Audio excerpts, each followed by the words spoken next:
নমস্কার, নিউজ 18 বাংলায় স্বাগত। সিংহাসনের মহাসংগ্রাম নিয়ে রয়েছি আমি অনিন্দিতা। আর শুরুতেই নজর রাখতে হচ্ছে দিল্লির দিকে, কারণ এখন সব ফোকাস দিল্লির দিকে, কারণ সেখানে সরকার গড়ার তোড়জোড় চলছে। তৃতীয়বার মসনদে মোদি, আজ আনুষ্ঠানিকভাবে মোদির নাম ঘোষণা। এনডিএ সংসদীয় নেতা হিসেবে আনুষ্ঠানিকভাবে মোদির নাম ঘোষণা। এনডিএর সাংসদদের নিয়ে বৈঠক সংসদের সেন্ট্রাল হলে সেই বৈঠকে থাকছেন নাইডু, নীতিশ। অর্থাৎ আজ এই বৈঠক অত্যন্ত গুরুত্বপূর্ণ। মোদি তৃতীয়বার মসনদে আসার আগে আজকে এই বৈঠক, সেখানে আনুষ্ঠানিকভাবে মোদির নাম ঘোষণা। বলা যায় যে এনডিএর সংসদীয় নেতা বাছাইয়ের পালা। এনডিএর সাংসদদের নিয়ে বৈঠক সংসদের সেন্ট্রাল হলে বৈঠকে থাকছেন নাইডু, নীতিশ। আমাদের সঙ্গে দিল্লি থেকে সরাসরি রয়েছেন প্রতিনিধি মৈত্রেয়ী। আজ এনডিএর সংসদীয় নেতা বাছাইয়ের পালা, অত্যন্ত গুরুত্বপূর্ণ এই বৈঠক, মানে মোদি মসনদে আসার আগে এই বৈঠক। ঠিক কিরকম ছবি এই মুহূর্তে, কারণ কিছুক্ষণ পরেই সেই বৈঠক তো শুরু হওয়ার কথা।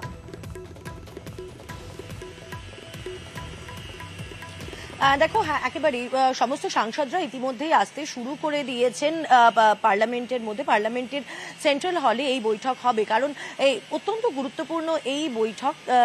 এনডিএর শরিকরা সবাই মিলে এনডিএর দলনেতা হিসেবে নরেন্দ্র মোদীকে স্বীকার করে নিয়েছিলেন, সেটা গত বৈঠকে ঠিক হয়েছিল। কিন্তু এবার তিনি সংসদীয় নেতা হিসেবে তাকে বাছাই করার পালা।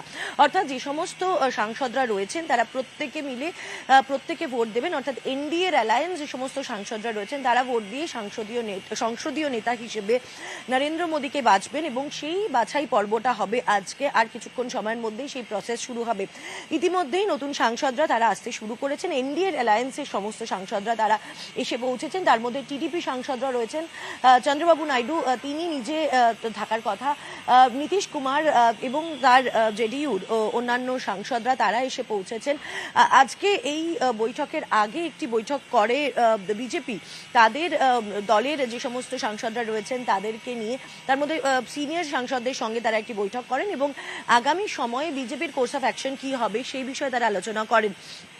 সার্বিকভাবে এই বৈঠক আর কিছুক্ষণ সময়ের মধ্যেই শুরু হবে, এবং সেখানে কিন্তু তার আগে বিজেপির তরফ থেকে তার যে দুই গুরুত্বপূর্ণ অ্যালায়েন্স, অর্থাৎ টিডিপি এবং জেডিইউ, তাদেরকে কতটা কি আশ্বাস দেওয়া হচ্ছে সেই সবের ওপরেই কিন্তু পরবর্তী কোর্স অফ অ্যাকশন সেগুলো নির্ভর করবে।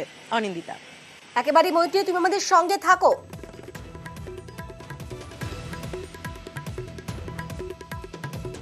আর 9 জুন মোদির শপথ, ছুটির রবিতেই শপথ গ্রহণ করবেন নরেন্দ্র মোদী। তৃতীয়বার তিনি প্রধানমন্ত্রীর পদে শপথ গ্রহণ করবেন। অর্থাৎ রীতিমতো সাজো রব দিল্লিতে, এবং সে অনুষ্ঠানে থাকবেন অনেক ভিভিআইপিরা। কারা কারা ঠিক থাকবেন সেখানে, কিরকম প্রস্তুতি, আমাদের সঙ্গে রয়েছেন সরাসরি মৈত্রেয়ী। 9 তারিখের আগে ঠিক কিরকম প্রস্তুতি নজরে আসছে এবং কারা কারা থাকছেন সেটা একবার জানতে চাইবো তোমার থেকে। দেখো, এখনো পর্যন্ত যা প্রস্তুতির ছবি, বা তৃতীয়বারের জন্য নরেন্দ্র মোদী তিনি প্রধানমন্ত্রী হিসেবে যদি সব ঠিক থাকেন তাহলে এই রবিবারই শপথ গ্রহণ করবেন, এবং সেই শপথ গ্রহণ অনুষ্ঠানের জন্য কিন্তু একেবারে সাজো রব। ইতিমধ্যেই আমরা যেটা জানতে পারছি যে 7 থেকে 8,000 গেস্ট নরেন্দ্র মোদীর এই শপথ গ্রহণ অনুষ্ঠানের জন্য, অর্থাৎ নরেন্দ্র মোদী 3.0 যাকে বলা হচ্ছে, তার জন্য উপস্থিত থাকবেন। তার মধ্যে বিভিন্ন ক্ষেত্রের রাষ্ট্রপ্রধানরা, বিভিন্ন দেশের রাষ্ট্রপ্রধানরা, তাদেরকে ইতিমধ্যেই নিমন্ত্রণ জানানো হয়েছে। আসছেন শেখ হাসিনা, নেপালের প্রধানমন্ত্রী, এছাড়াও শ্রীলঙ্কার রাষ্ট্রপ্রধান, ভুটানের রাষ্ট্রপ্রধান, তাদেরকেও ইনভাইট জানানো হয়েছে। এছাড়া বিভিন্ন ক্ষেত্রের যারা বিশিষ্ট মানুষেরা রয়েছেন, বিদগ্ধ মানুষেরা রয়েছেন, ইনফ্লুয়েন্সার্সরা, তারা আসবেন। তার পাশাপাশি প্রায় 50 জনের কাছাকাছি প্রমিনেন্ট ধর্মগুরু যারা রয়েছেন, যারা প্রসিদ্ধ ধর্মগুরু, তাদেরকে নিমন্ত্রণ জানানো হচ্ছে। এছাড়া খুব ইন্টারেস্টিংলি যারা সেন্ট্রাল ভিস্তা প্রজেক্টের, অর্থাৎ নতুন পার্লামেন্ট ভবন তৈরি হয়েছে এবং তার সঙ্গে সঙ্গেই সেন্ট্রাল ভিস্তার একটা বড় প্রজেক্ট রয়েছে, সেই সেন্ট্রাল ভিস্তা প্রজেক্টের যারা কর্মীরা রয়েছে তাদেরকে বিশেষ অতিথি হিসেবে এই অনুষ্ঠানে, এই শপথ গ্রহণ অনুষ্ঠানে আমন্ত্রণ জানানো হবে। তার পাশাপাশি রূপান্তরকামীদেরকে নিমন্ত্রণ জানানো হবে। বিকশিত ভারতের যারা অ্যাম্বাসেডার্সরা রয়েছেন তাদেরকে আমন্ত্রণ জানানো হবে।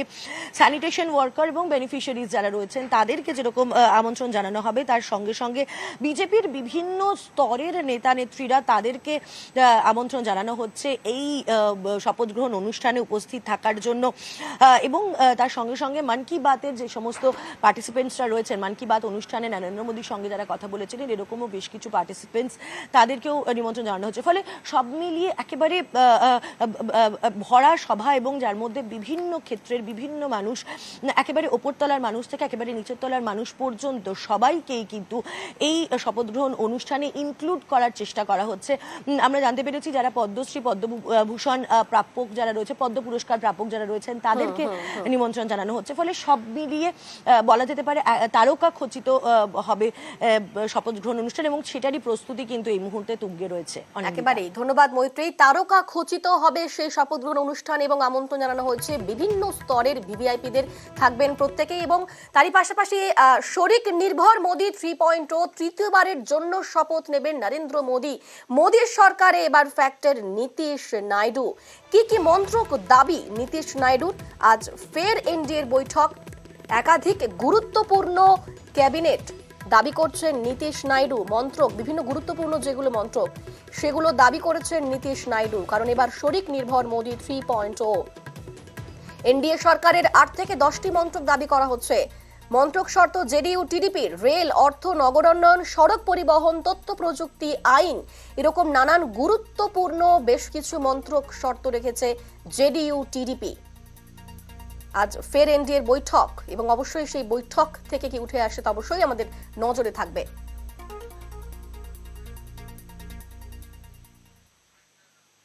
বিজেপিকে সমর্থনে মন্ত্রক শর্ত জেডিইউ টিডিপির। হাতি কাদায় পড়লে ব্যাঙেও লাথি মারে। 24-এর ফলের পর এনডিএর নীতিশ নাইডুর দাবি নিয়ে মন্তব্য করেছেন দিলীপ ঘোষ। রাজনীতি এটাই, হাতি কাদায় পড়লে ব্যাঙেও লাথি মারে। তো হাতি তো কাদায় পড়েছে, তো সেটা সবাই বার্গেনিং করছে, কিন্তু এটাও মনে রাখতে হবে নরেন্দ্র মোদী, অমিত শাহ আছেন, আর এরা আমাদের পুরনো পার্টনার, এদেরকে আমরা চিনি। তারা একটু বেশি দাম রাখছেন, যতটা বেশি পাওয়া যায়, কিন্তু সরকার চালিয়ে লোককে সুশাসন দিতে হবে, কারণ লোক ম্যান্ডেট দিয়েছে বিজেপির পক্ষে এবং এনডিএর পক্ষে, সেটা যেন ভুলে না যান।